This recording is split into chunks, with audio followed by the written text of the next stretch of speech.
Thank you all for joining. Happy New Year.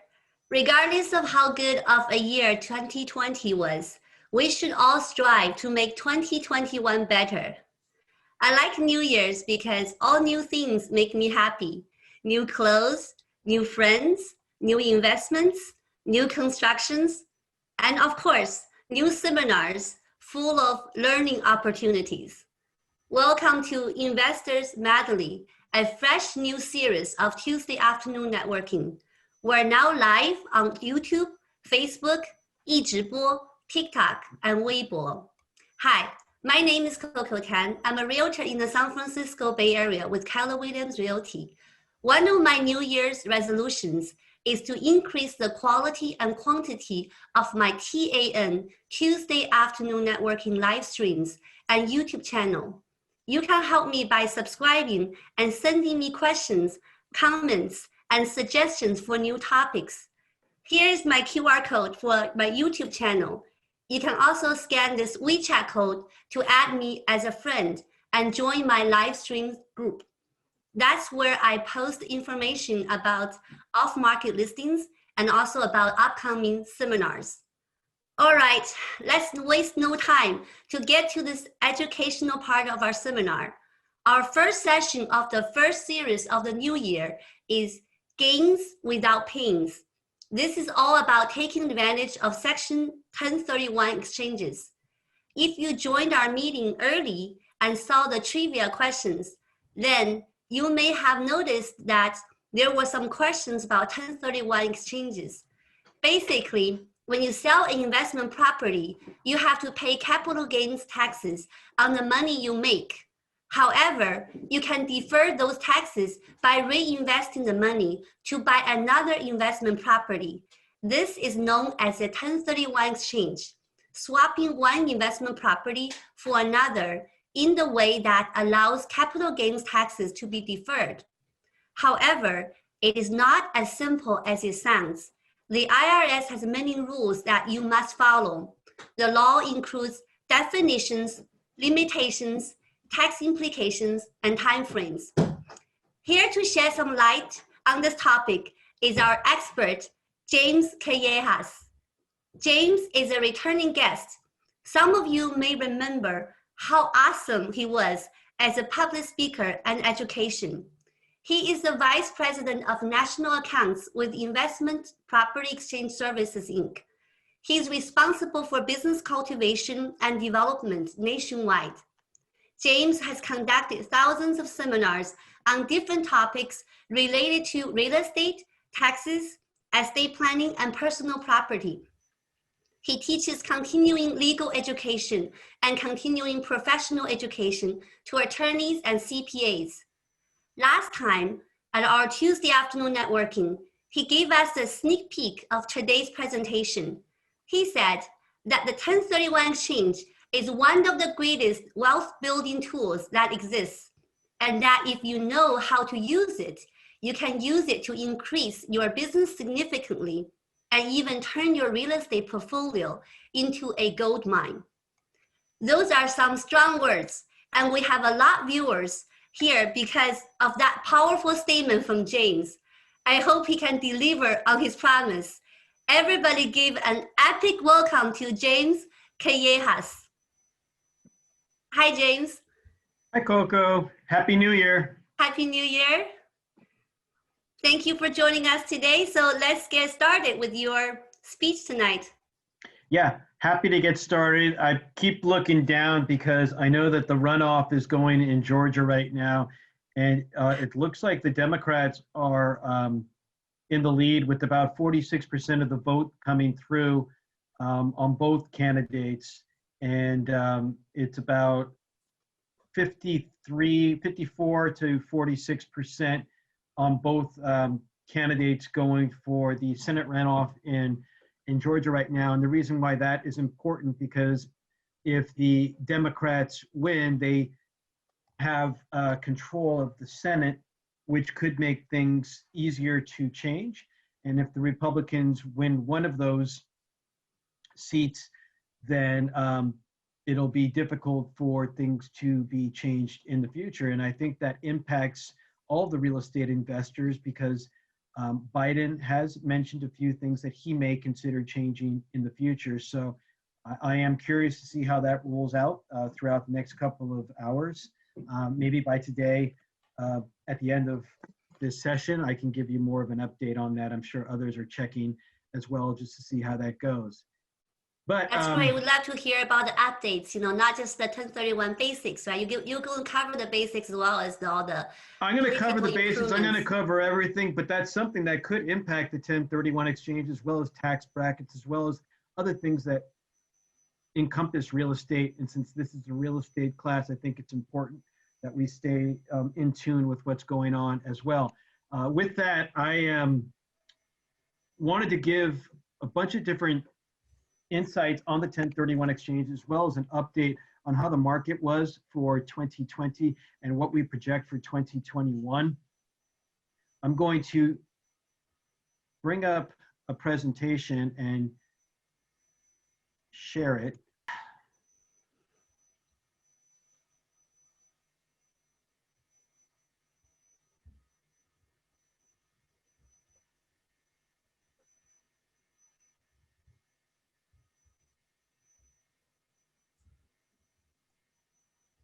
Okay, so this is just my basic contact information. I've been doing 1031 exchanges since 1998, so this will be my 23rd year in the 1031 industry. I've seen a lot of different things change. I've seen the good times, the bad times. I got to tell you, in 2005, the numbers were so insane that we were just getting too many exchanges to handle. It was just that busy. And then in 2010, I think our best month, and that was December in 2010, we may have done 30 exchanges in all of Northern California. When you see a market that fluctuates, when you see a lot of short sales and foreclosures, you don't see that many 1031 exchanges. The good news is 2011, 12 started to see an increase in business, and everything has gone up since then in terms of 1031 activity. So what I want to do today is explain what a 1031 exchange is, why people do 1031 exchanges, how you can build a tremendous amount of wealth with the 1031 exchange, the different rules and guidelines that you need to follow, some of the things you may not be aware of in the 1031 exchange, and perhaps towards the end of the class, we'll see if we're getting closer to a Democratic or Republican victory on the runoff that we're having in Georgia. So again, here's my contact information. Anybody who has questions on the 1031 exchange, feel free to reach out to me via phone, via email, via text, via whatever. I'm happy to help. And with that, let's get rolling. Here are a couple of websites that you may want to jot down. I feel that these are really important websites. We had the coronavirus, and we had the fires that impacted all of us when it came to the coronavirus. And the fires, a lot of us in Northern California, and what it did in terms of the 1031 exchange is it provided extensions on some of the timeframes that exist in a 1031 exchange. And some people just want to be on top of it all the time. They can't wait to call me the next day. They can't wait for me to return their call. And I understand that, because it may have impacted your 1031 exchange. This first website, the IRS homepage, you can look at all the different tax forms. You can look at recent publications, but you can also go there to see if there's any disaster relief available or if it has impacted you. And a lot of people, since COVID hit, have asked me, and I got to tell you, back in March, we were waiting and people saying, when's it going to happen? I said, I don't know, but I check the website as often as possible to see when something is going to hit. And then when it did, it's released there first, and then we take it, we incorporate it with within our whole database and let everyone know exactly what happened. But if you're that kind of person that likes to be on top of things, that is a very good website. Second website is our website, ipx1031.com. I think this one's very important as well, because quite often I have people that call me and say, hey, I Googled this, James, and this is what it says on the 1031 exchange. I looked on the internet, I heard from a friend, I talked to a realtor, I talked to an attorney, I talked to a CPA. All of those resources sometimes can be good, but a lot of the time they're not up to date, and there is some information that may not be correct. Anything that is on our website is the most current. There are most PDFs There are many PDFs out there for most subject matter. If you want something more in depth, like case studies, private letter rulings, revenue procedure, or anything of that nature, I will have access to that, and I can give you that type of information as well. So these are the websites. My contact information that I shared with you in the beginning is where you can get a more in-depth one-on-one consultation and perhaps more literature that you can use when making a decision when you have a 1031 exchange scenario that may need that type of support. Real quickly, here's the definition on 1031 exchange. I'm not going to read it to you because everybody knows how to read, but this is what they have in terms of the Internal Revenue Code. I like the simple things. I like it to keep it very simple so we all understand. In my opinion, here's what a 1031 exchange is. It's where you are selling and buying investment property, and if you follow certain guidelines, you're putting yourself in a position to pay absolutely zero in capital gains tax. That's it. It's all about investment property where you sell it and you buy it within these timeframes that I will review. And if you follow these guidelines, you're going to pay absolutely zero in capital gains tax. Like Coco mentioned in the beginning, this has got to be one of the greatest wealth building tools that exists out there, period, hands down. Imagine where you can buy something, it appreciates significantly in value, and when selling it, you don't have to pay the piper at all. All you have to do is reinvest and continue to make a fortune in the real estate game that you're already endowed in. So it's a great tool. It is very popular. Investors use this all the time, whether it's the first-time investor or the investor that's done tens, hundreds, sometimes even thousands of 1031 exchanges. So that's what a 1031 exchange is. And I got to tell you, giving seminars for years and talking to so many different people, and I ask them the same question every single time. Why do people do 1031 exchanges? And I got to tell you, about 85% of the time, the answer is always to not pay capital gains tax. I disagree. If you do not want to pay capital gains tax, there is a very simple strategy. Do not sell the property. So if the sole goal is not to pay capital gains tax, do not sell. People do a 1031 exchange for a variety of different reasons. And I think in the state of California, these reasons become more obvious than any other area. Now, a little history about myself. My grandparents emigrated from Central America to San Francisco, California in 1938. They bought a single-family residence in the Bernal Heights area of San Francisco for $3,700. That property is 1,200 square feet on a 3,000 square foot lot, a 3 and 2, and they bought it for $3,700. That same property today is worth about $2 million. It's huge. The problem is if you sell that property, you're going to lose probably about 30 to 40% in taxes.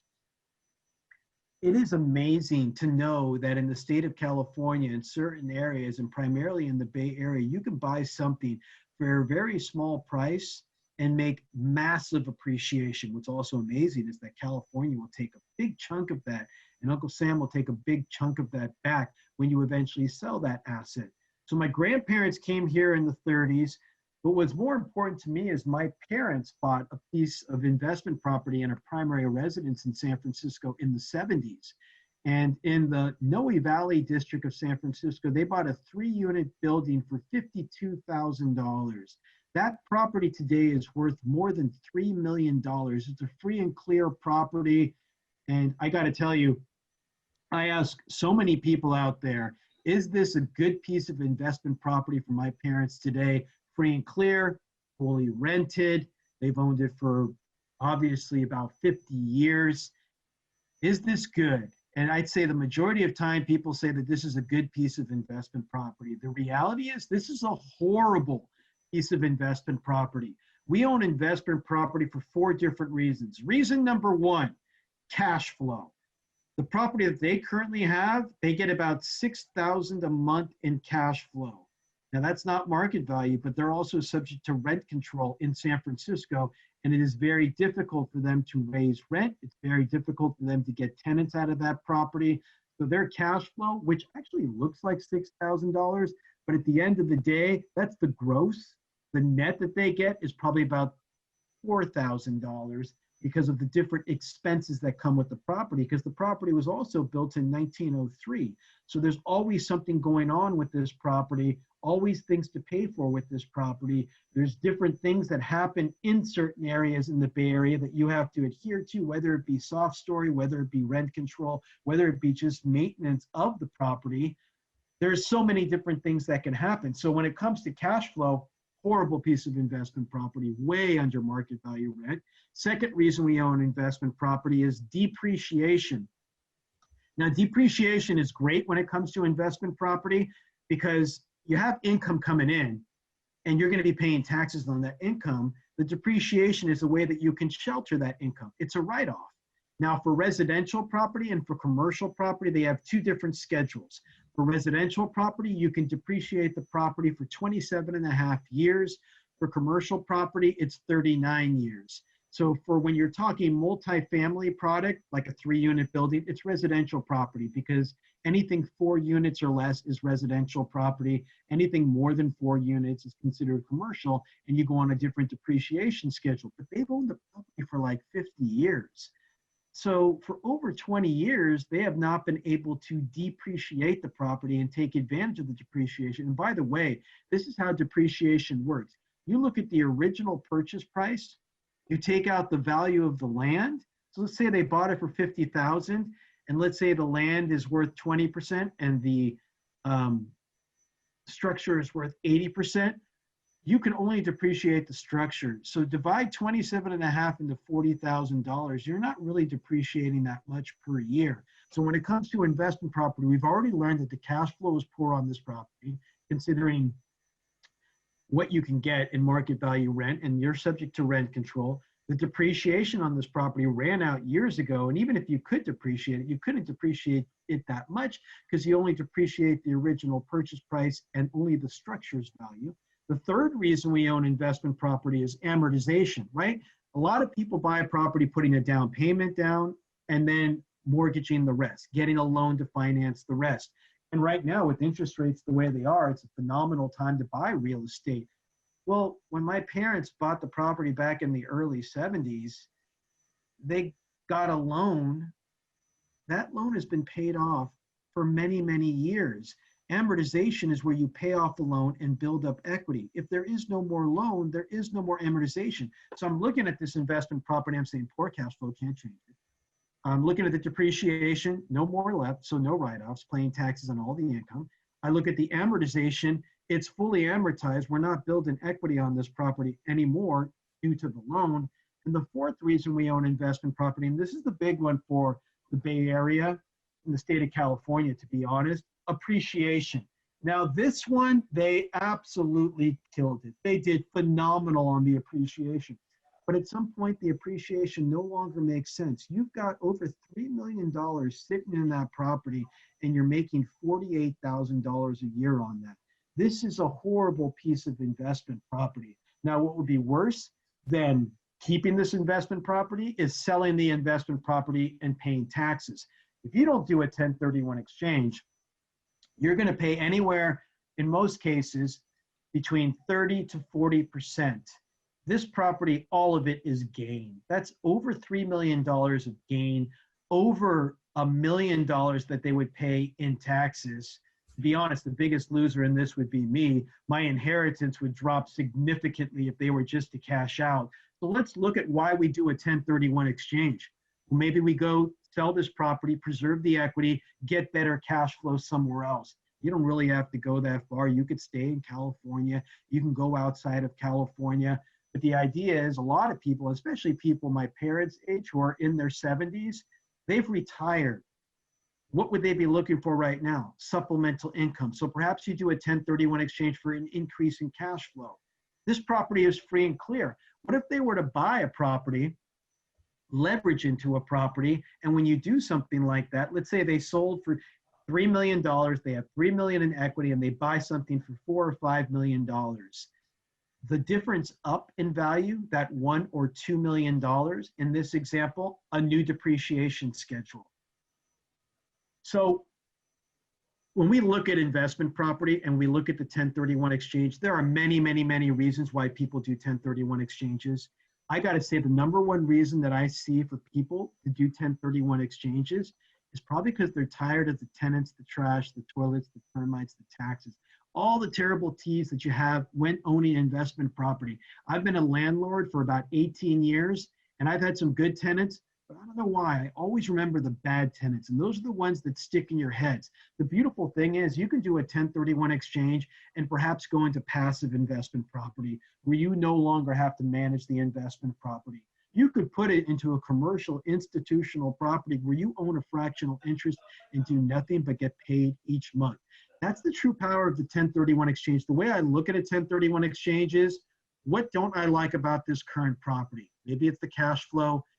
Maybe it's the location of the property because of rent control or whatever the reason may be. Maybe I'm just tired of California because so many different things are happening in California and I want to move the money somewhere else. Or maybe I'm the person that owns 12 different single family homes in the state of California and it's just too much and I want to consolidate my real estate portfolio. Or perhaps it's like my parents. They own that one big asset. Well, wouldn't it be really nice if I could sell that one asset and diversify and buy different types of real estate throughout the country? Here's another thing my parents can do, or anybody could do in a 1031 exchange. Wouldn't it be really nice if I could sell that 3-unit building, put $2 million into something I don't have to manage, and then put another $1 million into a property in Hawaii or Tahoe, a property that I'm eventually going to retire in. In a 1031 exchange, it does have to be investment property, but that investment property could eventually be converted into a primary residence or a second home. Again, what is the reason you are looking to unload the property? It's not to not pay the tax. It's usually another motivating reason that will get you out of A to B. What's B? It really depends on your situation. And like I said, maybe the property, another thing I didn't even mention, the property my parents bought was built in 1903. Imagine the maintenance on something like that. Sometimes people just sell their property because they're tired of dealing with the maintenance and they want to get into something newer. So whether it's reducing management responsibilities, increased cash flow, new depreciation schedule, consolidation, diversification, buying the dream home, buying the second home, all these different reasons, that is why we do 1031 exchanges. That is why it is so powerful that you can preserve all that equity, not pay a cent to Uncle Sam, Uncle Gavin, Uncle Barack, Uncle everybody else that wants to get all of this tax money and put it into what you want and to build a fortune. I've seen it happen so many different times in real estate. This is the way. This is what a true investor needs to become very familiar with. And I'm going to go over the reasons why you need to be familiar with it, because there are certain guidelines that you need to follow.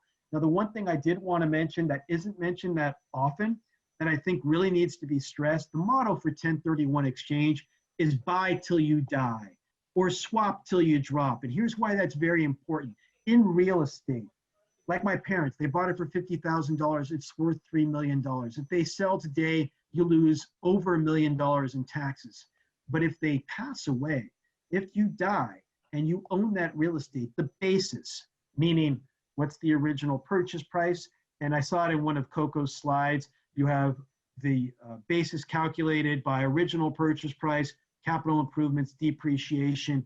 It all changes that number, and that's how you calculate gain. But we can all agree that most basis for real estate that's purchased many years ago is very low. And if you sell, you're going to pay the taxes between that. Oh, my hand doesn't really work like that. The taxes between the basis and the sales price. When you die, that basis is stepped up to current value. The beneficiaries inherit the property and can sell that property without paying any capital gains tax whatsoever. So buy till you die is a huge estate planning term in real estate that is used quite often for the investor. It's not just on your primary, it's on all your real estate. So it's what a lot of the investors do is they continue to buy better and better investment properties, different types of investment properties, and eventually the beneficiaries reap the rewards. Now, quite often you're going to hear out there, I want to do a 1031 exchange. I know what it is. I know why you do it, but what is a like-kind exchange? Why do people always say, I'm going to do a like-kind exchange? Personally, I hate this word. I think it confuses people because when people hear like-kind exchange. I need to buy like-kind property. Here's what normally happens. As an example, somebody's selling an investment property. Let's say it's a single-family home that's a rental. So it qualifies, right? It's a residential investment property, single-family rental, and they want to sell it. They don't want to pay the taxes. They've owned it a long time. There's going to be a huge hit. They want to do a 1031 exchange, and they want to buy like-kind property. I'd say over 50% of the time when I hear somebody say that, they think they can only buy a single-family home, or they think they can only buy residential property. Here's the beauty of a 1031 exchange. As long as it's real property used for a business or investment purpose, and that property is in the United States, it qualifies for a 1031 exchange. So if you look at the slide and you look at the left-hand side of the slide, you're going to see the properties that we would probably be more familiar with: single-family rentals, the townhome and the condos that are rentals, the plexes, right? The duplex, triplex, fourplex, 10-unit, 20-unit. So vacant land is one that sometimes people don't realize, but it does qualify for a 1031 exchange. As a matter of fact, if you've owned vacant land for a long time, you don't depreciate land. You don't usually collect income on it. But if you have massive appreciation, what are you waiting for? It's probably the perfect opportunity for you to sell that, do a 1031 exchange, and go into an asset that you can now depreciate and collect income on. I have so many people that own vacant land in very plush areas. I was golfing about 2 years ago, and we were at an event, and I was paired up with a guy that owned vacant land in Alamo, California. And he was bragging to me the whole time, yeah, got this vacant land in Alamo. It's awesome. And I tell everybody about it. And I asked him, I go, well, how much cash flow are you getting on it? And he's like, none. And what depreciation do you take on that? None. Well, what do you do with it? Well, I talk about it. And I told him, I go, look, you know, you could sell that vacant land for millions. You could do a 1031 exchange, and just getting 6% on $2 million would give you $120,000 per year net cash flow. Right now, you are getting nothing. Make your money work for you. So vacant land qualifies. I mentioned earlier, multifamily qualifies. So anything, right? I could sell a 3-unit building in San Francisco and probably buy a 40-unit building in Fort Worth, Texas, if I wanted to. That's the power of the 1031 exchange. Or maybe I own an industrial property. Those are very popular right now. Warehouses all along the 880 corridor. We see tons of those properties. You know, any of the Amazon properties where they have their big warehouses, that's all 1031 exchange property when they work out of something like that. Office buildings, even though COVID took a big hit to some of the office buildings, some of the smaller office buildings and mixture office industrial buildings, huge market for it. And if you're running your own business, you could even 1031 exchange a residential property into an office or industrial building where you run your own business. All these options exist, and they all qualify as like-kind property. Retail qualifies as well. So if you had some sort of a store or some sort of a restaurant, all qualify for a 1031 exchange. Not the business portion, just the real estate portion. Hospitality, we've done so many hotel transactions in my career, and even during COVID, I'd say in 2020, I did about 12 hotel transactions. Not some of the bigger ones in some of the main metropolitan areas, but some in the Central Valley and some in Sacramento County. People are still selling hospitality hotels and getting good prices for them. Senior housing, these on the left-hand side, like I mentioned earlier, they're familiar things that you could say, oh yeah, that's investment property. But on the right-hand side, I've done so many cell phone tower transactions, billboards, windmills, which makes me think of like Livermore in that area. That qualifies for a 1031 exchange. Solar farms, air rights and water rights. One of the biggest transactions we ever had at IPX was in New York. Downtown Manhattan, we had an Italian restaurant. An Italian guy owned it, and the condos around this Italian restaurant bought the air rights from him for $450 million.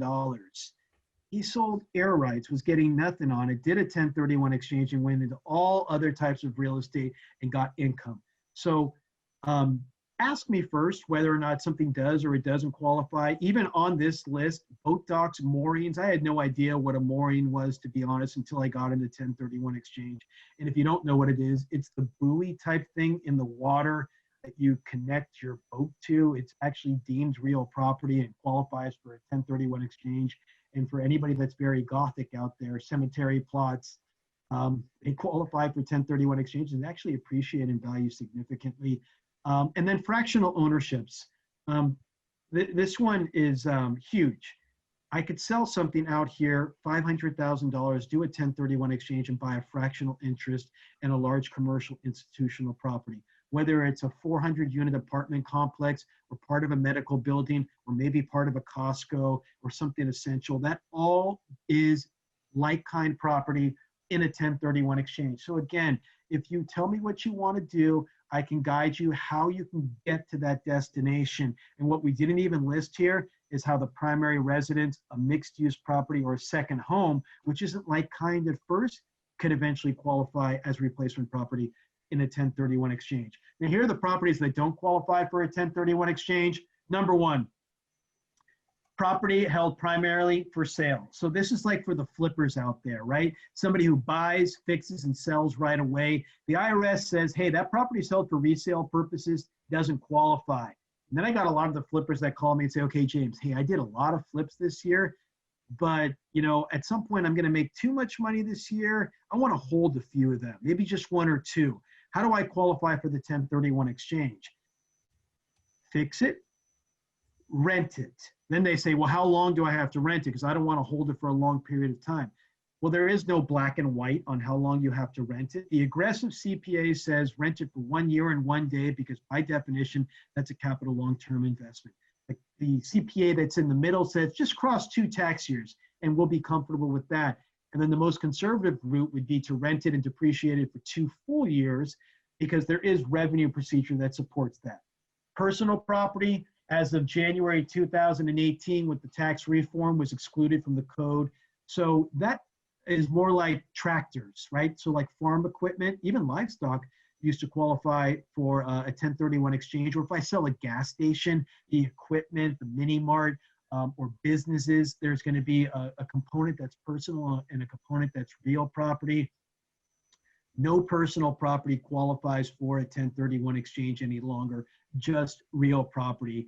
I mean, I did a Monet artwork transaction for a Kandinsky artwork transaction. That's where like kind, when we had personal property exchanges, made sense to me. But it's no longer in existence, so those are gone. Stocks, bonds, or notes don't qualify. Securities don't qualify. So the REIT, the Real Estate Investment Trust, does not really qualify as replacement property in a 1031 exchange. But if your heart is set on getting into a REIT, I can show you how to get there. It's a different type of exchange, and you're going to have to wait a little while to get there. So if somebody is really interested in getting into a REIT, please let me know. Interest in a partnership do not qualify. So what this means is I could sell a piece of investment property, and maybe there's like a project going on where everybody came into a LLC, and they're going into one LLC to build whatever it is. That does not work. You cannot sell as James, for example, and then buy into a partnership. Does not work. I can buy with the partnership, but not into a partnership. So you can't buy interest in a partnership. A primary residence or the second home, they do not qualify either. But get this, there are so many primary residences, especially in the Bay Area, that do qualify for a 1031 exchange. So the primary residence does not qualify for a 1031 exchange, but it's in particular in the Bay Area, there are many, many primary residences that are mixed use. So what that means is if I am claiming on my tax returns for the primary residence that there's an investment component to it, that percentage would be for 1031 exchange purposes. The other percentage, the primary residence, if I've lived there 2 out of the last 5 years, I'm protected. $250,000 if my gain is tax-free on the primary side if I'm single, and $500 if I'm married. So here's an example. Many people right now are working from their homes because of COVID, and many people are claiming an actual percentage on their tax returns for investment purposes. Maybe it's a home office, who knows what it is. That percentage qualifies only for 1031, not the 250, 500. Or maybe you're renting out rooms, or maybe there's an in-law that you're renting, or an ADU unit that you're renting, or maybe there's a casita, or maybe you live on a farm, and the farm qualifies for the exchange, but not the primary residence. So There are many instances where the primary residence and the 1031 exchange can actually coexist. So if you know, like, for example, in a duplex, I live in one unit and rent out the other, well, you're doing both section codes, the primary residence exclusion and the 1031 exchange in scenarios like that. But a primary residence on its own does not qualify for the 1031 exchange, nor does a second home. As a matter of fact, the second home qualifies for nothing, but it's very easy to convert a second home into investment property. All you have to do is rent it out 14 days out of the year. You could Airbnb it. So here's the criteria. Rent it out 14 days out of the year. Do not use it for personal use more than 14 days out of the year. Do that for 2 consecutive years, and then you can do a 1031 exchange with that asset. So you could have bought the Tahoe property in 1990, and now the kids have grown up, and nobody uses the property. Start to Airbnb it. And then after 2 years, sell it, protect all the equity, and go into something else that fits you better. And finally on this list, foreign property qualifies for a 1031 exchange, but foreign property for U.S. property or U.S. property for foreign property in a 1031 exchange does not work. The most foreign you can get in a domestic 1031 exchange is some of the U.S. territories, but you cannot sell in the United States and buy in Europe, for example, or Asia, or anywhere else that's not a part of the USA. And the reason behind that is when you eventually sell that new property, Uncle Sam is not going to get paid. So here are the taxes that you would defer in a 1031 exchange. These actually changed recently. They went a little bit higher, but not much. Federal tax is either going to be at 15 or 20%. Actually can hit you at 10 if you almost make absolutely nothing. You have to be at a very low adjusted gross income for the year. But it's either going to hit you at 15 or 20. The thresholds are on the screen. You can always call me if you're curious or want more information on that. The state tax, and we're just talking about the state of California, it's different in different states. Some don't have state tax. We are the highest in the nation, and it ranges based on your adjusted gross income from 9.3 to 13.3. And then that Obamacare, that's still in place. So once you cross the threshold of 200 if you're single or 250 if you're married, tack on an additional 3.8% that you would be paying in taxes. And all the depreciation that I mentioned earlier that you claimed, they will recapture, the IRS that is, 25% of that. If you put this all together, the lowest you're probably going to pay is about 30%, and the highest you're probably going to pay for one of your high net worth situations is about 40% on every dollar of gain. That is a lot of money to lose, and that's why the 1031 exchange is very, very powerful. So in a 1031 exchange, and I'm going to go over the process right now, a general rule, when it comes to who does the exchange, the taxpayer that is selling must be the taxpayer that is buying. So the entity that owns the property should be the entity that's purchasing. This can get a little bit tricky sometimes. Most people hold title when it's for residential property, either in their names or in a trust. For commercial property, most of them own it in either a corporation or LLC. That entity, that taxpayer is who needs to do the 1031 exchange. And sometimes when you own property with others and it's in one entity, it can be a problem in a 1031 exchange. So in this slide, it says a corporation is selling and the corporation must buy. Well, if that corporation has 3 people in it, and the corporation has to do the exchange, and some of the people in the corporation don't want to do the exchange, this could be a problem in 1031 land. And if it's in a corporation, it's pretty difficult to save. If it's in an LLC or a trust, there are probably ways that you could save it, but it takes proper planning and consultation way in advance of selling the asset. So real quickly, a couple of 1031 basic rules that I want everybody to be familiar with, and I'll go back over that selling and buying and same entity because I want to make sure we all understand it. To be in a position to pay absolutely zero in capital gains tax, you want to buy out equal or greater to what you sold. Now, if you want to get technical, you can take out the non-reoccurring closing costs, which is basically real estate commissions, transfer tax, and your title and escrow fees, anywhere from 5 to 7%. Somewhere in that ballpark, but that's the target price. So if you're selling for $1 million, it's real easy to say target price $1 million. You want to get technical about it, it's probably closer to about 950,000. Now, you need to reinvest all of the proceeds. So a lot of the time the people say, hey, how come I don't just have to invest the gain? Because those are the rules. That's, the real harsh truth about it. And some people say, well, why do I have to reinvest all the proceeds? I came up with the original down payment. That's not a part of this. I don't understand. Well, your friend James over here doesn't understand either. I don't think it's fair, but nobody cares what I think. It's the IRS rules. Any money that you do keep, they're going to say you're taking that off of the gain. It is not from your original down payment. So to be in a position to pay zero in capital gains tax, equal or greater, using all the proceeds. And the final component is if there is a loan on the property being sold, you need to replace that loan with either a new loan or new cash.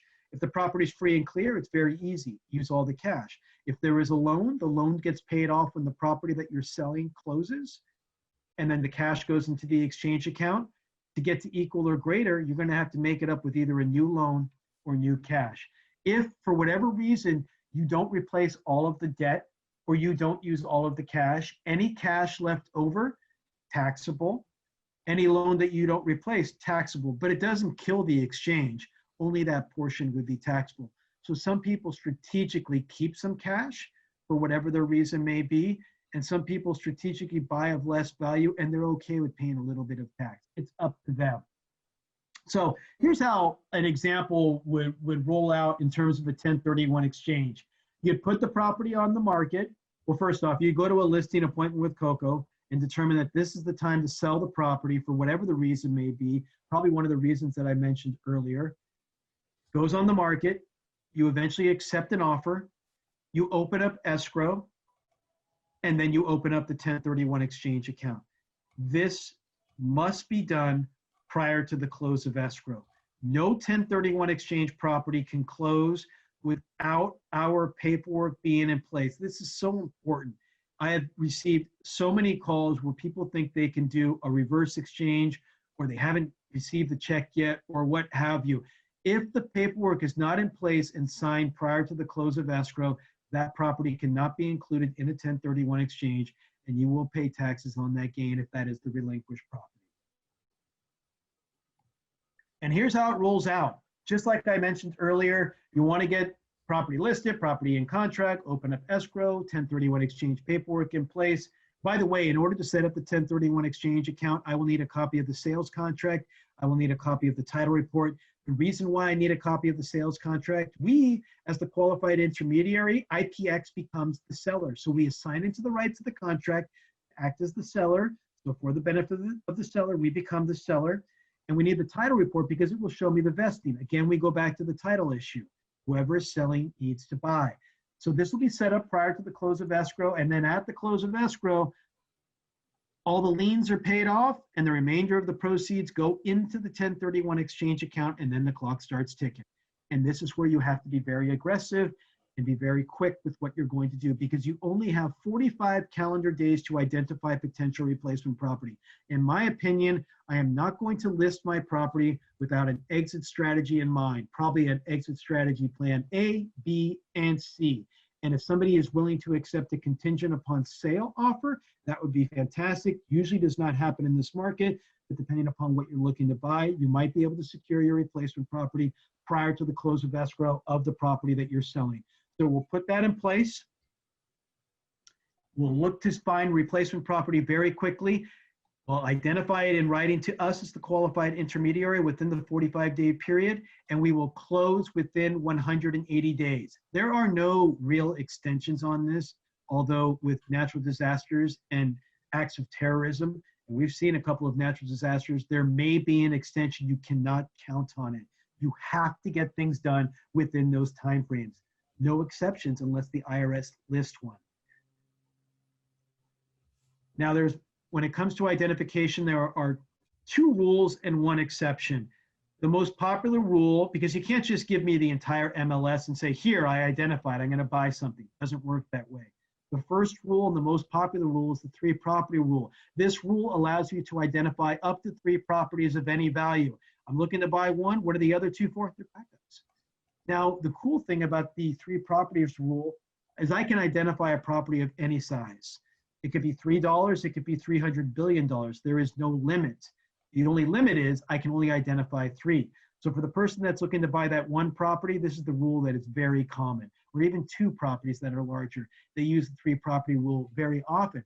But there is that person that says, you know what, James, I'm done with California. And I do have a client that did this recently. Sold a piece of real estate in San Jose for $700,000. Property was condemned. No one had lived there. Was investment property. Still got $700,000. Free and clear. He went to Buffalo, New York, bought condos out there for $30,000 a pop.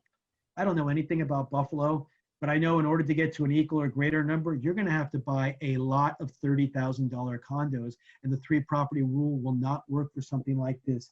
In this scenario, you will use the 200% rule. The 200% rule is as follows. Look at the sales price of what you sold, $700,000 in this example, multiply it times 2. That gives you 200%. That is $1.4 million. That lets us identify $1.4 million worth of real estate. That is a lot of $30,000 condos that you can identify. You don't have to close on all of them. Ideally, you close on at least $700,000 worth. And the third and final rule, which is more like an exception, is called the 95% exception.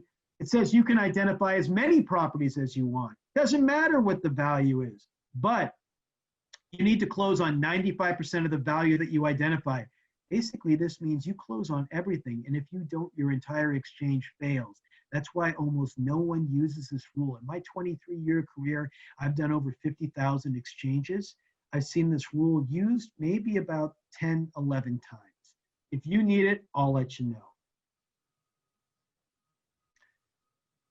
This is a topic I wanted to touch on today because it is very, very, very popular in this market. As we all know, if somebody says, you know what, James, I want to do a 1031 exchange, but I want to buy that perfect property. I want to buy that ideal property in Danville, California, in Fremont, California, in the Mission Hills. I want to get the ideal asset in Los Gatos, wherever it is. It could be in any state. But here's the problem, James. If I have only 45 days to find the property, it's just not going to happen. There's no inventory available. The likelihood of me finding what I really want, I'm going to fail. But I know the property that I'm selling is right here in the Bay Area, and if I put it on the market, I'll have 10 offers in 2 weeks. How do I make this happen? And I let them know in scenarios like this, you may want to consider the reverse exchange. The reverse exchange is where you buy that ideal property first, and then you sell your property. When people hear that, most of them say, well, why doesn't everybody do the reverse exchange? Then we don't have to worry about the 45-day period.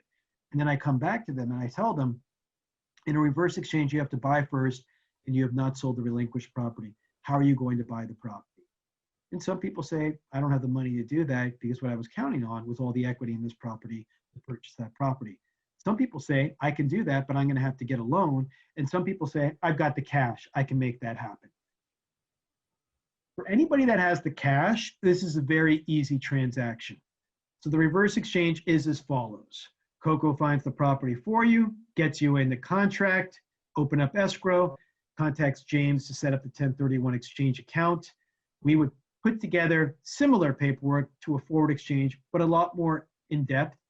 And the difference is the exchange company in this scenario would set up an LLC that would go on title to the target property so that the client doesn't own both properties at the same time. You can't exchange with yourself.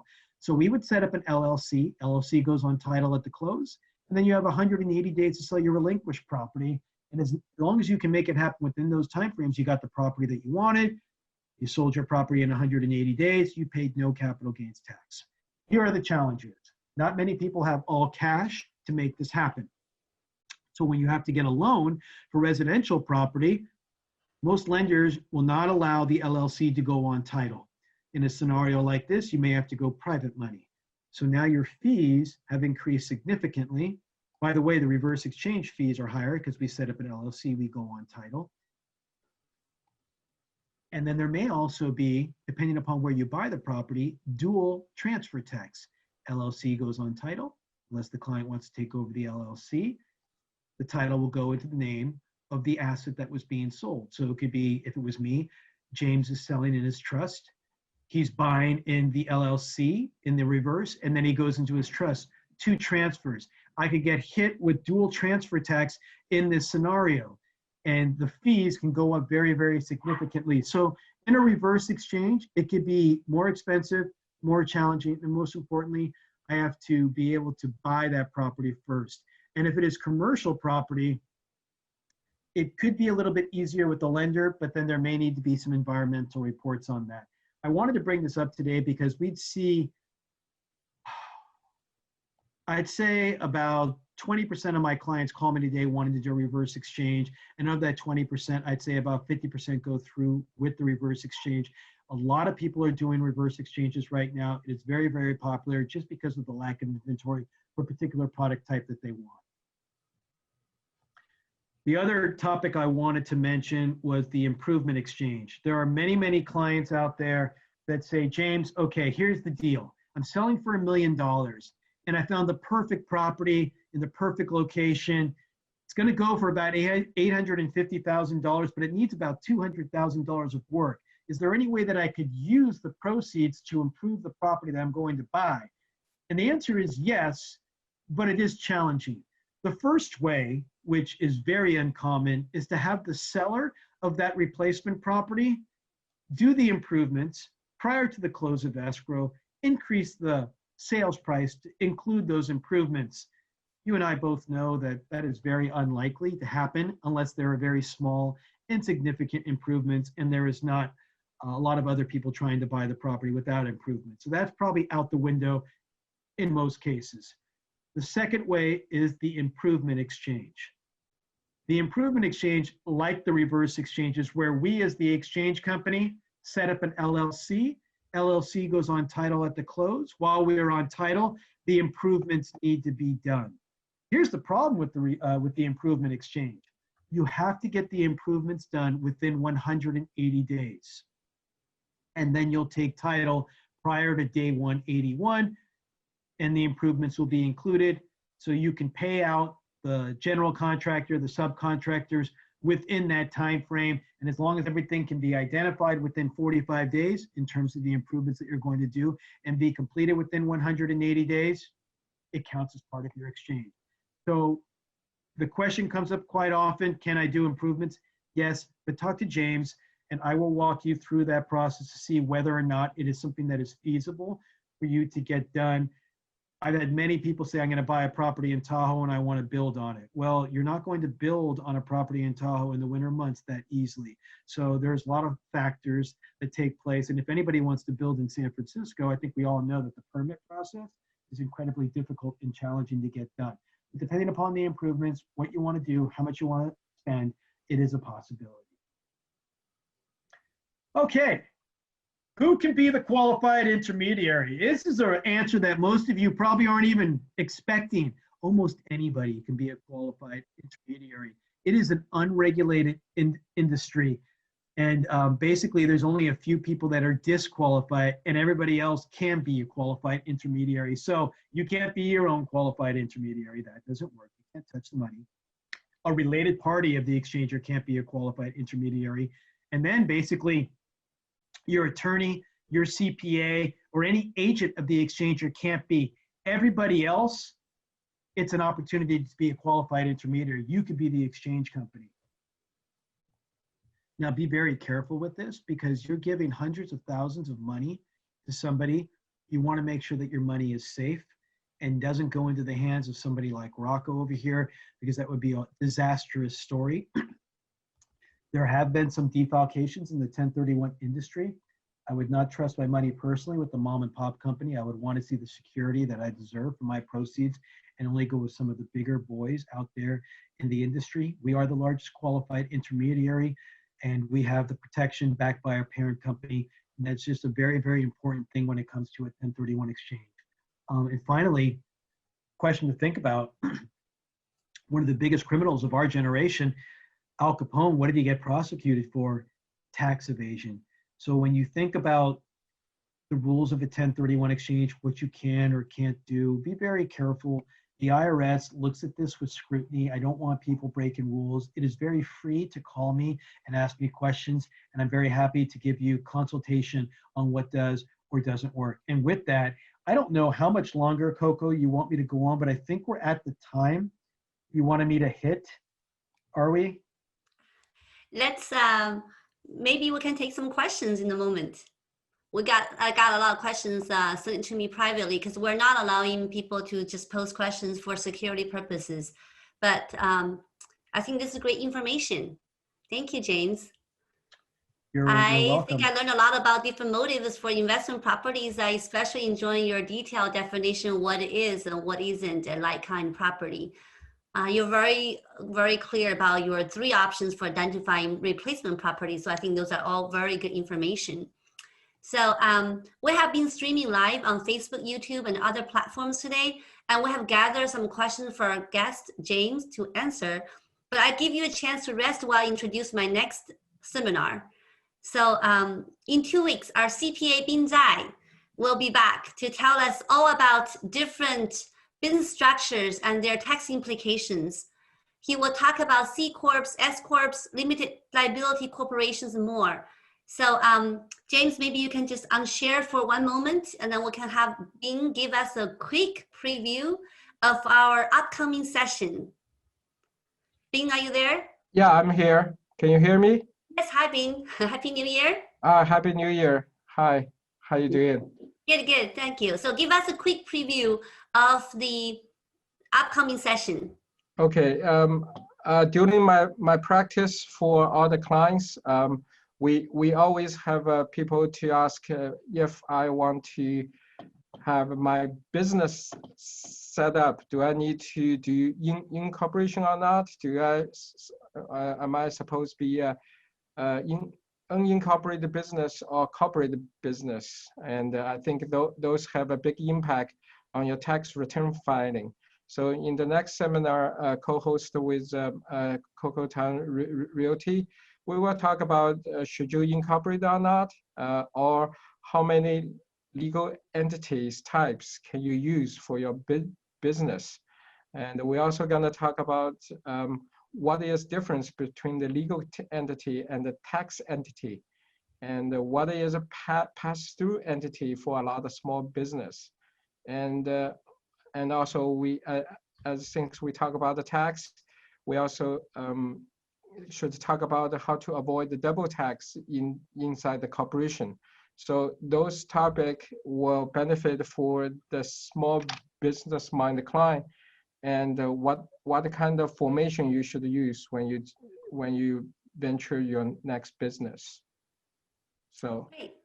Great, thank you, Bing. So everybody join us on January 19th for the second session of our Investors Medley series, a course on corps. So now let's start with the question and answer with James. One thing I want to interject, Coco, just an update on the runoff. We're about 70% of the vote in right now. The Republican Party is in the lead, but it's a very tight race. David Perdue's at about 50.7. And John Ossoff is at 49.3, and Kelly Loeffler is at 50.3, and Raphael Warnock is at 49.7. So I think this one, we're not going to know how it's going to end up till like it's 100% reported in. It's very close right now. We're going to invite you back with all the political updates as well. Yeah, well, you know, I didn't want to mention it during the presentation, but there are a lot of things in Biden's plan that would impact real estate. And Ben, I know you know all the different taxes that are going to be increased if he wins, or that he's proposed. We'll see what happens.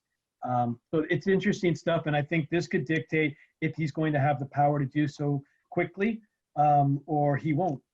If the Republicans win, I think things will probably remain the same. Got it. Okay. Thank you. Thank you for the update. So I have a lot of people ask me whether they can get a copy of the PowerPoint. I think Dolly just dropped our email address, cocotangroup@gmail.com. So if you wish to receive a copy of the slides, please email us, or you can leave us your email. And then James, can you please email me your slides so I can forward on to the people who are interested in getting a copy? Absolutely. Okay. So the questions, one question is, can I make my primary home as an investment property by renting it out for 2 years? and then take Yeah, advantage of I both. think I think you mentioned that already, right? I didn't have the time to really go into that. I think that is a great strategy that is very popular in the Bay Area and in highly appreciated areas.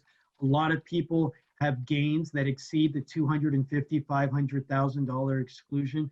And their strategy is to move out for 1 to 2 years, rent it, and then sell it. They still will have lived in the property 2 out of the last 5 years.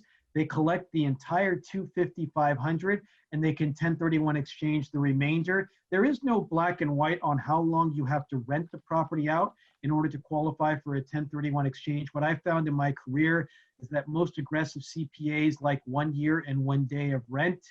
Again, the conservative cat likes 2 years, and then the person in the middle likes to cross 2 tax years. It's truly up to the tax advisor to determine how long they have to rent that property before they sell it and qualify for the 1031 exchange. But I would also highly recommend that prior to renting it 3 years, that they sell and unload the assets so that they can still get the $250,000, $500,000. It is a great way to manipulate the codes in your favor.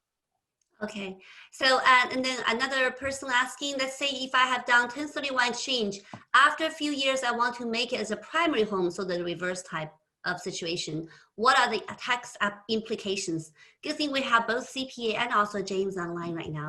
There's no implication on conversion. If they eventually sell the property, they will prorate it. The years that it was a rental, because we're past 2009 and they changed the section code, or they added an amendment to it. The years that it was a rental will not count towards the exclusion, and the years that it was a primary residence will count towards the exclusion. They will also have to own it for a minimum of 5 years in order to qualify for the primary residence exclusion. That is only when you're coming out of a 1031 exchange and converting the property. So let's say, for example, they rented it for 2 years, and then they lived in it for 8 years. They owned it a total of 10 years. 80% could be applied towards the primary residence exclusion, but that those 2 years, that 20% will not, and nor will it ever. And a lot of CPAs want the depreciation recapture to be paid when they eventually sell that asset as well. Got it. Okay, so the next question, can I sell my investment property and buy my daughter's property as an exchange? My daughter wants to sell her house and move to a bigger house. No, well, you can do whatever you want, but if you get audited, you'll probably have a big problem. When you deal with related parties, and in 1031 land, related parties only mean brother, sister, mother, father, grandparents, grandchildren, children. Any linear person is a related party. And in this example, you're buying from your daughter and their primary residence is what you are buying. When you buy from a related party, it is mandatory that you own that new property that you bought from the daughter in this scenario for a minimum of 2 years. And it is also mandatory that the daughter does a 1031 exchange as well and holds on to her new property for a minimum of 2 years. In this scenario, she doesn't even qualify for a 1031 exchange because it is a primary residence. There's also the argument that if there was no basis shifting, you could still move forward with it. But I have to tell you, when you fill out the 8824 form for doing a 1031 exchange, one of the questions they ask is, did you buy or sell from a related party? So the chances of you being audited increase significantly. So if you're going to buy from a related party, please have the conversation with me. I'll review the numbers. And if there's any kind of basis shift, I would highly recommend against it. And especially in that scenario, it just is going to look bad all over because the daughter is just selling the property and going to get the exclusion money. That one in particular, I would not recommend. Do some people still do it? Probably. I would not recommend it at all. Nor would their tax advisor. The tax advisor probably wouldn't even sign off on the returns if they saw something like that happen. Okay. And Ben's doing this, so Yeah, that's right. he agrees. Yeah, I met that kind of case before. They don't want to do the proportion reporting on the rental, so I said I cannot sign it. Yeah. I've seen that happen, Yeah, right. and that's why I talk to the CPAs when it becomes aggressive like that, Coco, or that they're breaking rules, obvious rules. I really want the tax advisor involved because I don't want them coming to me a year later saying, James, you didn't tell me, and now my tax advisor won't sign off on my returns. We want you to save money, not to break the law, right? Yeah, you have to buy from somebody else, not your daughter in this situation. Okay. Don't do Does that, REIT and that's okay. qualify as a like-kind exchange? Is another question. A REIT does not REIT, yeah. qualify as a like-kind transaction because a real estate investment trust is a security. It's not real property. However, there are strategies in place. For example, you can buy into a DST, a Delaware Statutory Trust, which is basically owning a fractional interest in a large commercial institutional property. So here would be the example. You sell the single family home, it's a rental. You want to get into a REIT, can't do it right away. Then you go into the DST, where you own a fractional interest in a large institutional property. That DST is going to be bought by the REIT in a couple of years. So you're actually going through a different section code, 721, to get to the REIT. So can you get into a REIT right away? Probably not. It's difficult. There are some strategies you can use to get into a REIT eventually. But when you're in a REIT, when you ever sell that REIT, there is no more opportunity to do a 1031 exchange. You can only just cash out. So you can get into the REIT, get the dividends that you want, and stay in the REIT. But anytime you liquidate the REIT, you'll pay capital gains tax. Got it. There's another question. If I do exchange to the property in another state, how is the state tax going to be handled? Well, what you have to make sure is that you file informational returns to the Franchise Tax Board each year, showing that you have not sold the new property. Governor Brown in 2014 implemented what we know as Assembly Bill 92, the California Clawback, which says that when you sell in the state of California and buy in any other state, it is mandatory that you file these informational returns so we know you have not sold that new property. If you fail to do so, technically they say they can go after you to pay everything that is owed to California. I've seen that threat. I've also seen fines. But the moral of the story is, yes, you can leave the state of California, go somewhere else. The new appreciation, if you were to cash out, would be taxed at that state level. But the old appreciation that you gained while you were in the state of California, they believe is owed to them. But if you follow what I said in the beginning, buy till you die, no one's getting paid. Gotcha. If someone asked if they sell their home in Canada, if they sell a property in Canada, can they use 1031 exchange to buy investment property in America? I think you mentioned about a foreign country. No, they could buy foreign property, but they cannot buy domestic property. Unfortunately, Canadians will have to buy somewhere else. Yeah, so if they have like 90,000 capital gain, so do they need to pay for the capital gains taxes? So they have to unless they do the 1031 overseas, correct? Right, and that's more of a bin question on how the Canadian gains would impact them on their taxes. I don't think they would get hit twice, would they, Ben?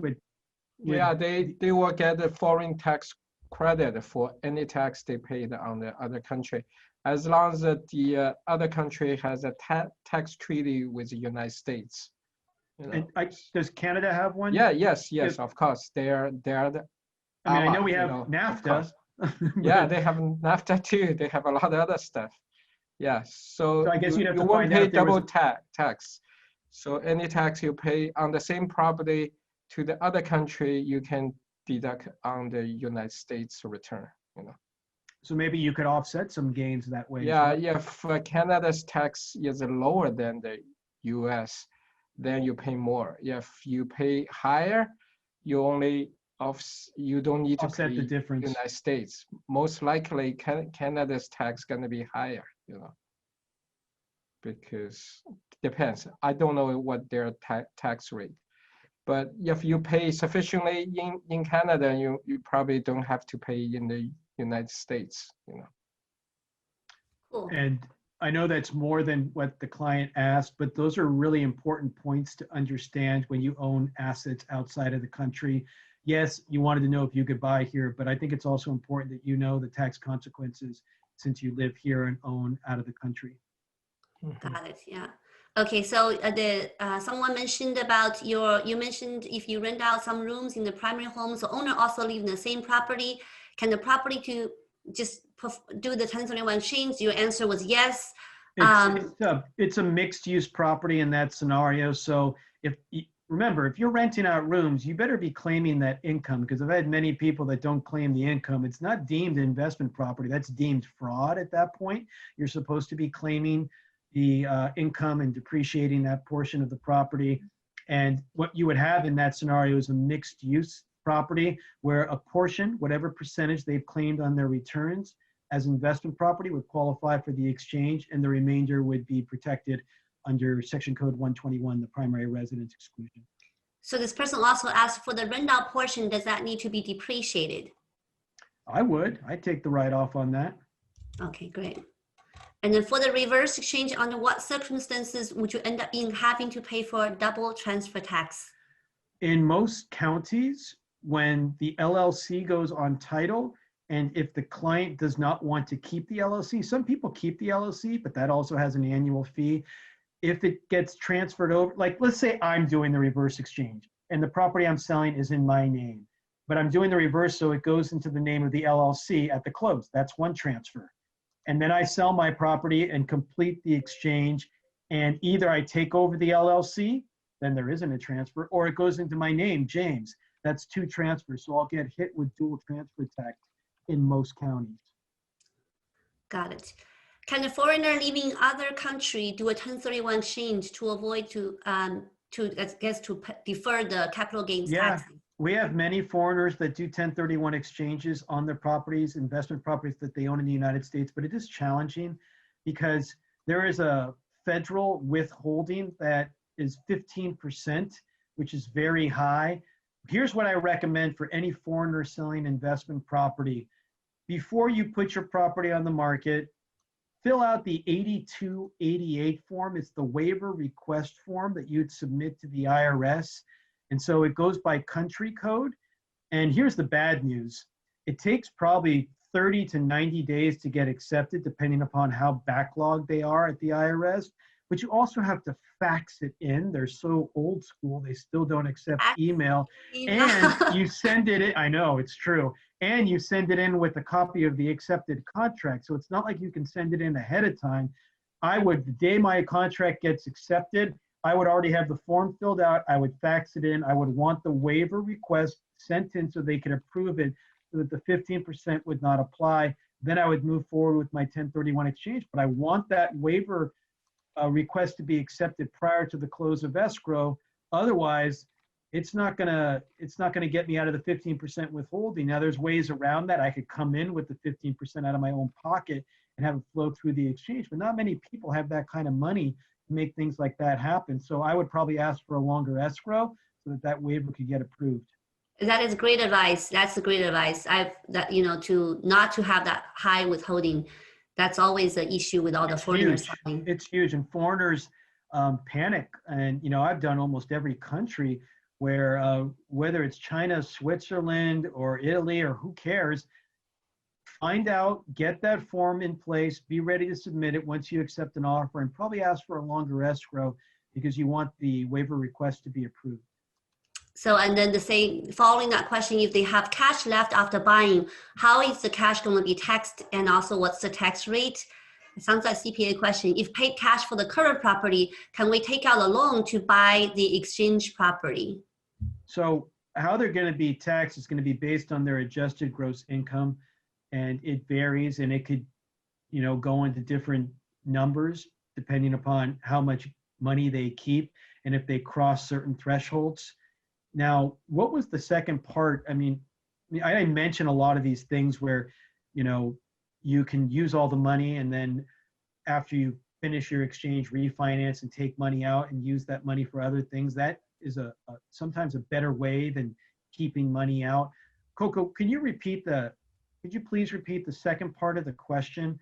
I want to make sure I understood that correctly. The first part is answered. Your adjusted gross income will determine how much you are going to be paying taxes on what is referred to as the boot.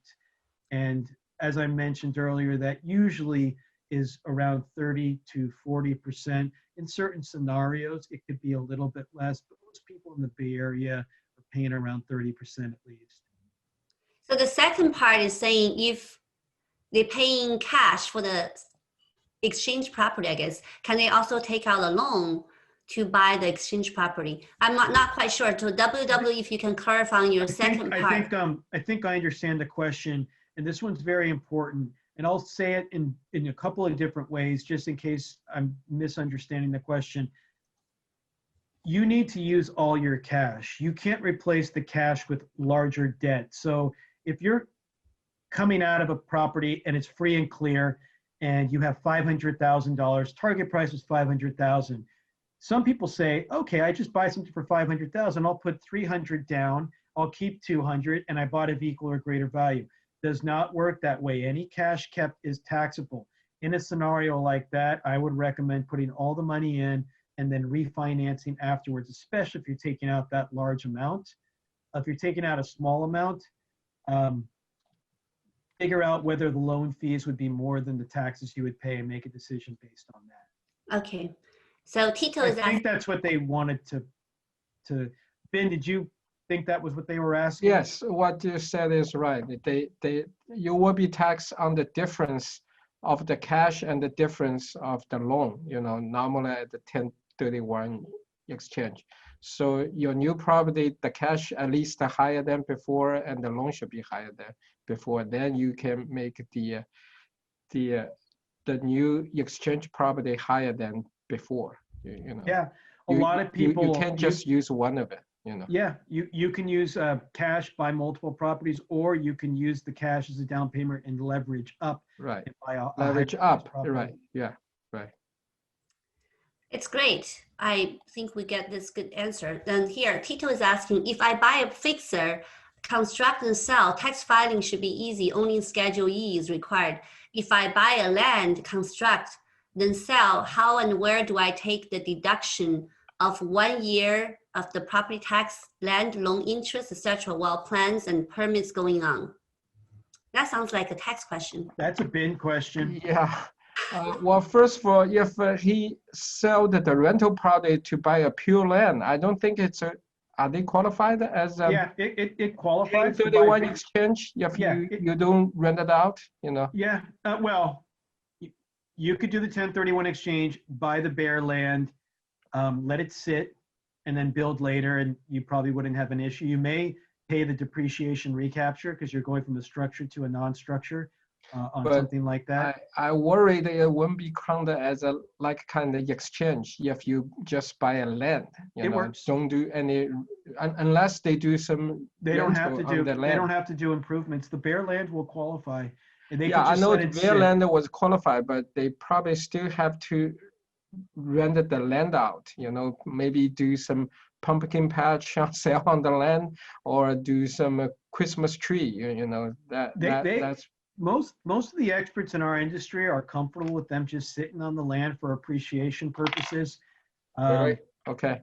It's not an issue. Yeah, it'd be better if they got income, obviously, whether it's the Christmas tree or pumpkin tree or the pumpkin patch or flea market or whatever, or grazing cattle sometimes when it's just acreage. But you can buy bare land. But that particular question, I think, was more on the property taxes, and I got to think with the improvements they would reassess and charge they would charge more than the original purchase. I'm not positive on how that would pencil. The land will reassess for the new property tax. Yes. And unfortunately, the flipper at that point doesn't really qualify for a 1031 exchange. That would be pretty aggressive. If you bought land, built on it, and then just look to resell it, I'd recommend, like I said earlier, to rent it out for at least a year. Okay. 2 tax return. Normally, I tell them 2 tax return. Ben's more conservative than others. It depends who you ask. That's why I always say check with your tax advisor. I do hear 1 year and a half, minimum. I would say 1 year and a half. Otherwise, it's very hard to prove you have intended to do the rental. Cool. Mary asked this question, which goes with your presentation, James, about the intermediary. How do you prevent the company that is holding your 1031 exchange money from stealing, as happened in Los Gatos a number of years ago? Yeah, there was actually more than 10 defalcations out there. You've got to look at the different types of security that company has. So, for example, we're owned by Fidelity National Financial, a Fortune 300 company, and they provide a third-party guarantee of performance of up to $50 million per file. We have a current Fidelity bond of $100 million per file, a current bond for error and omission insurance of $30 million per file. You know, the ones that went under, couple of things. Some of their bonds weren't current. They didn't have a parent company that was backing them up. It's an unregulated industry, so we don't take chances with the money. We only put it with organizations that are bigger than us, that have at least 10 billion in assets, and it's liquid. Some of the people that went out of business invested it. What happens when an investment goes bad? Well, the money's gone. How do you protect yourself? You have to ask those questions. And you know, the biggest one I would ask is, what makes my money safe? Who backs you as a qualified intermediary? How long have you guys been around? How long have you been doing this? Those are important questions because it is an unregulated industry. It's pretty scary, huh? Yeah. So, very scary. So the next question is the annuity considered as qualified? No. Or 1031? No, an annuity is not real property. It doesn't qualify. There are vehicles out there that are similar to that, but an annuity itself does not qualify. Okay. I have a bunch of other questions. Let me see. Is there a tax implication on cashing out upon 1031 exchange? Yes. Yes. If you are to take money out at the close of escrow, there'd be the California state withholding, which really isn't a tax, but it's a down payment on what you would owe the state. But that is considered boot. And you would pay taxes on the, well, it depends when you receive the money. I mean, there was a lot of people that did exchanges last year just to get to this year so they could pay taxes in 2022. But you will be responsible for capital gains tax on any amount that you buy of less value or any cash that you keep. Whether or not you'll have other things that can offset or corresponding deductions that BIN can figure out for you, that's a different story. But yeah, that portion is subject to paying capital gains tax. In California, you're subject to the withholding on cash. Otherwise, you'll pay it when you file. So you're talking about basically after you finish your 1031, you do a cash out refinance, and that that's not taxable. But if there's cash that you keep at the close of escrow of the property that you're selling or cash that you don't use, that's taxable. But if you put all the money in, buy of equal or greater value, and then whenever the lender lets you refinance money out, that's not taxable. Also, you can get cash out after the transaction closes. After. That's pretty smart. Very smart. Yeah. Siva was asking, all those rules are for federal taxes. Is it also the same for California tax calculations as well? They go off of adjusted gross income and they have different thresholds for California. Okay. So he asked the same question, similar questions. So if they bought an old home, demolish it, rebuild, and sell after 2 years, can they use that for 1031? And the answer is probably you have to rent it out for 1 to 2 years, depends on your CPA to be considered. That would be the recommendation. And if it was a rental before, depending on how much of a remodel, there are some tax advisors that would say 1031 exchange it right away. Okay.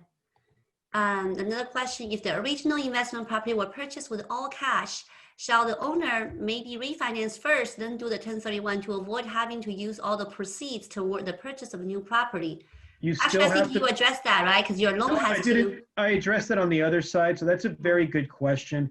Number one, yeah, you'll still have to use all the proceeds. You'll have less, but you're going to have debt. You'll have to match that on the new property.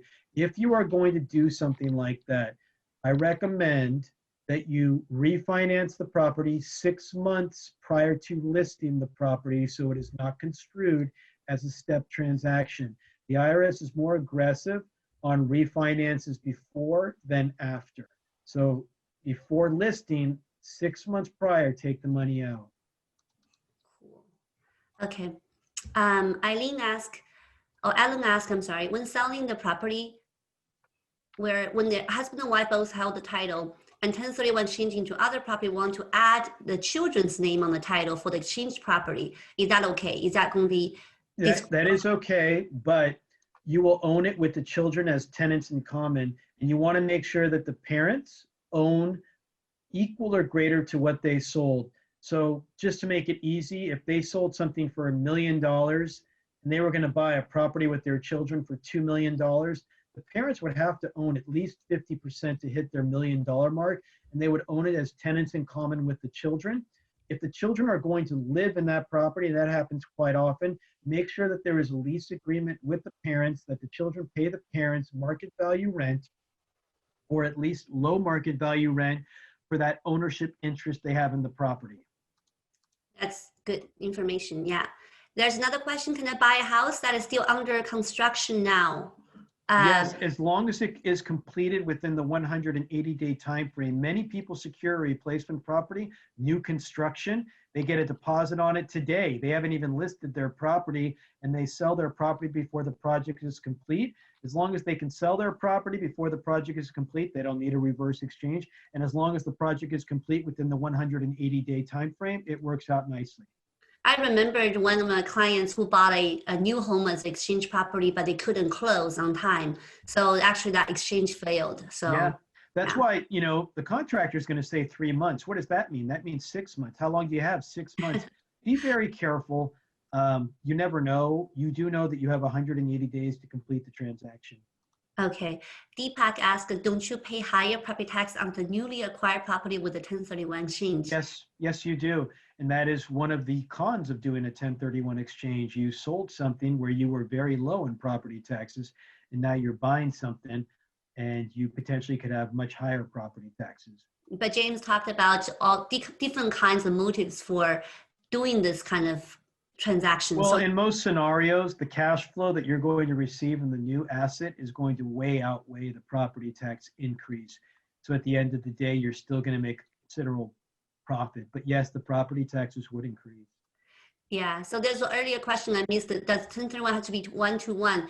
We know the answer. You can actually sell one, buy multiple properties. Another question is, can they sell multiple properties in exchange to one property? I think that's more of timing, right? That is very difficult to achieve in some markets, because when the first relinquished property closes escrow, that starts the clock. You want the second or third or however many properties they're going to sell to close within 45 days of that first one. And when the second property closes, you don't get another 45 days. That 45-day window is going to start when the first relinquished property closes escrow and will not restart when any subsequent properties close. So it's all about timing. It's all about planning. But yes, you can consolidate relinquished properties, multiple relinquished properties into one replacement property. Okay.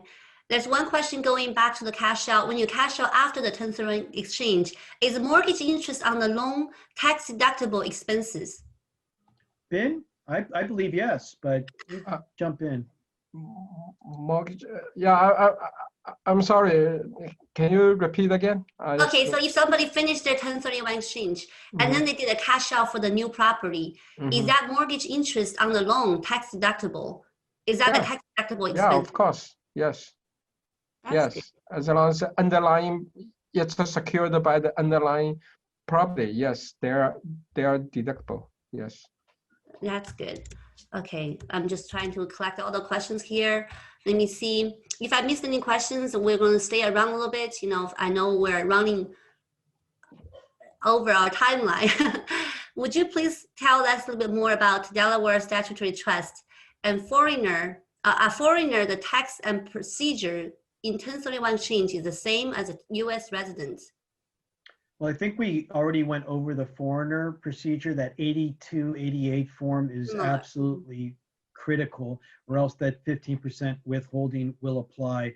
I think that's the main difference between a foreigner and a U.S. citizen doing a 1031 exchange. In terms of the Delaware Statutory Trust, it's a very popular strategy for people that are tired of active management in real estate. It allows you to it allows you to buy a small fractional interest in a large commercial institutional property or properties. And basically all you do is get a monthly check, and the broker dealer will take care of that property. The properties we see most often are large multifamily product, usually 400 units, something like that, going for anywhere between 50 to 80 million, or essential business, self-storage, medical office, Costco or something like that. Properties that are large, what you couldn't afford on your own, but you'll get into them, and for about a 5 to 7 year span, you'll absolutely do nothing but get paid. People ask me all the time, how do I get out of it? And is there risk in that? And what are the returns? I'd say the returns average anywhere after COVID. It probably went down from 5 to 7% to about 4 to 7%. Getting out of it is not easy because there is no true secondary market. You're in it to be in it as long as they want you to be in it. And that's usually about 5 to 7 years. And then when they sell, you can 1031 exchange into another DST or into just traditional real estate. It's very popular, especially with the elderly that have owned property and managed property for tons and tons of years and no longer want the day-to-day hassles and deal with any of that. And they're very happy with it, to be honest, because they're in something that has very low risk and it's stable. Okay.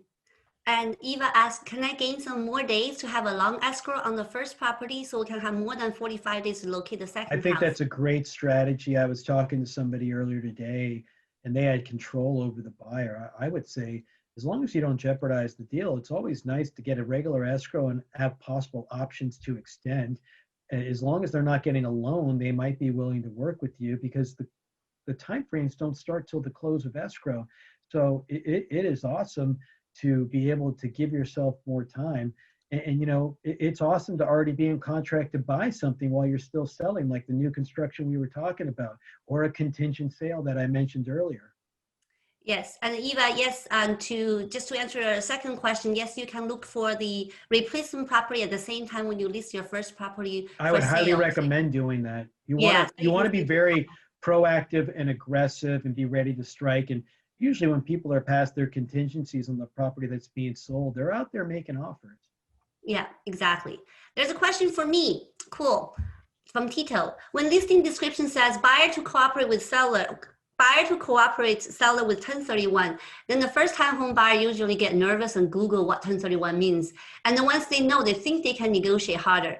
But so he's asking, what should a seller do not to disclose right away or counter after offer? Actually, I don't think it's going to cause any difference. I think they just think they can negotiate harder. But the reality is we have multiple offers and some other buyers would know this has nothing to do with anything else. So that's just a disclosure. So it's not going to affect the offer price. So don't worry about it. It's okay. I'd agree with Coco, but unfortunately, some people are not going to believe because they're going to read too much on the internet. It's not necessary, to be honest, to put it on the MLS. You don't have to. What is necessary is to put language in the contract. And I would be careful on how I put that language. I would never say cooperate, to be honest.